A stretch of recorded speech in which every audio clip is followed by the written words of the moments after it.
नमस्कार। प्रभात साक्षी news network और आप सभी का स्वागत है। देश के 7 राज्यों की 13 सीटों पर हुए विधानसभा उपचुनाव में विपक्षी गठबंधन इंडिया को भारी बढ़त मिली है।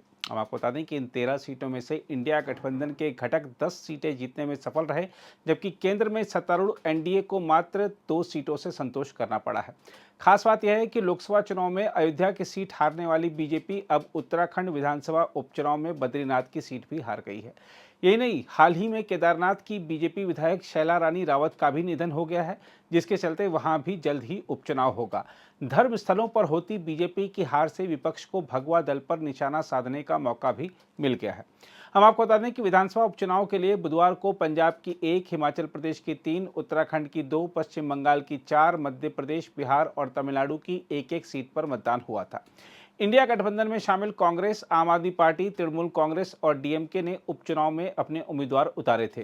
कांग्रेस की ओर से हिमाचल प्रदेश के मुख्यमंत्री सुखविंदर सिंह सुक्खू की पत्नी और कांग्रेस उम्मीदवार कमलेश ठाकुर ने देहरा विधानसभा सीट पर बीजेपी के होशियार सिंह को 9,399 मतों से हरा दिया।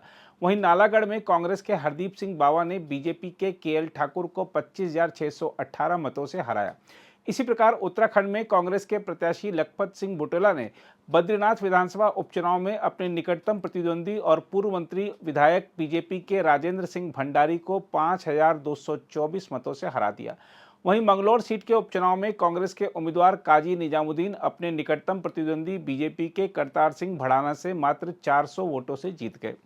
वहीं पंजाब में सत्तारूढ़ आप के मोहिंदर भगत ने जालंधर पश्चिम सीट पर अपने निकटतम प्रतिद्वंदी और बीजेपी उम्मीदवार शीतल अंगुरल को 37,325 मतों के अंतर से हराया। हम आपको बता दें कि शीतल अंगुरल के मार्च में आप विधायक के रूप में इस्तीफा देकर बीजेपी में शामिल होने के बाद यह सीट रिक्त हो गई थी। पंजाब के मुख्यमंत्री भगवंत मान ने कहा है कि इस सीट पर बड़ी बढ़त के साथ मिली जीत से पता चलता है कि राज्य के लोग उनकी सरकार के काम से बहुत खुश हैं। दूसरी ओर तमिलनाडु में डीएमके के अन्नियूर शिवा ने विक्रवांडी विधानसभा सीट पर एनडीए की घटक पट्टारी मक्काल काची के अंबुमणि सी को 67,757 वोटों से पराजित कर दिया। उधर तृणमूल कांग्रेस के उम्मीदवारों कृष्णा कल्याणी ने रायगंज, मधुपूर्णा ठाकुर ने बगदाह, मुकुटमणि अधिकारी ने राणाघाट दक्षिण और सुप्ती पांडे ने मानिकतला सीट पर जीत दर्ज की। इस प्रकार इंडिया गठबंधन की सीटों का कुल योग 10 रहा। इसके अलावा बिहार के रुपौली में निर्दलीय उम्मीदवार शंकर सिंह ने जेडीयू के कलाधर प्रसाद मंडल को हरा दिया। उधर बीजेपी ने हिमाचल प्रदेश की हमीरपुर सीट जीती है। बीजेपी उम्मीदवार आशीष शर्मा को 27,041 वोट मिले, जबकि कांग्रेस के पुष्पिंदर वर्मा को 25,470 वोट मिले। इसके अलावा बीजेपी को मध्य प्रदेश की अमरवाड़ा सीट पर भी जीत मिली है। यहां बीजेपी के कमलेश प्रताप शाही ने कांग्रेस के धीरन शाह इनवती को हरा दिया। इस प्रकार बीजेपी द्वारा जीती गई सीटों का कुल योग 2 रहा। बहरहाल आइए देखते हैं उपचुनाव परिणाम पर कांग्रेस की प्रतिक्रिया। देखिए, ये जनता की, उन दोनों क्षेत्रों के जनता की मनोबल की जीत है। सत्ता ने अपना निरंकुश रूप दिखाया। धन बल, आश्रित बल, लक्ष्य बल, गोली बल, कौन-सा बल, शराब बल, पुलिस बल, प्रशासन बल सब दिखाया। लेकिन जनता ने कहा नहीं, तुम जितना ये दिखाओगे हम कांग्रेस को वोट देंगे। और आप देख रहे हैं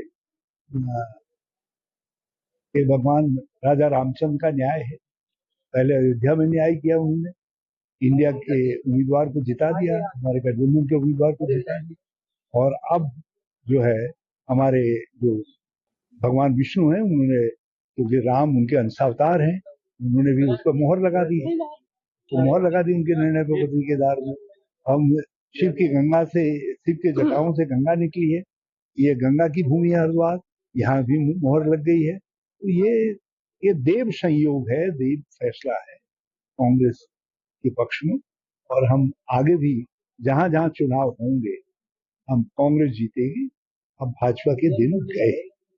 हाँ, बहुत बड़ी जीत है। मैंने कहा बद्रीनाथ की जीत जो है बहुत बड़ी जीत है, बहुत बड़ी जीत है। तो जिस तरीके से अयोध्या में इंडिया गठबंधन की जीत है, उसी तरीके से बद्रीनाथ में भी इंडिया गठबंधन की जीत है, बहुत बड़ी जीत। यहाँ से संकेत बिल्कुल साफ है कांग्रेस के लिए, मंगलौर के, कि खूब मेहनत करो, डट करके मेहनत करो, लगातार परिश्रम करो।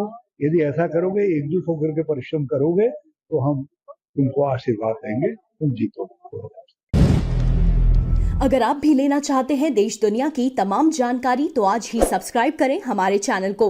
साथ ही नीचे दिए बेल आइकन को जरूर दबाएं ताकि हर अपडेट आप तक पहुंच सके।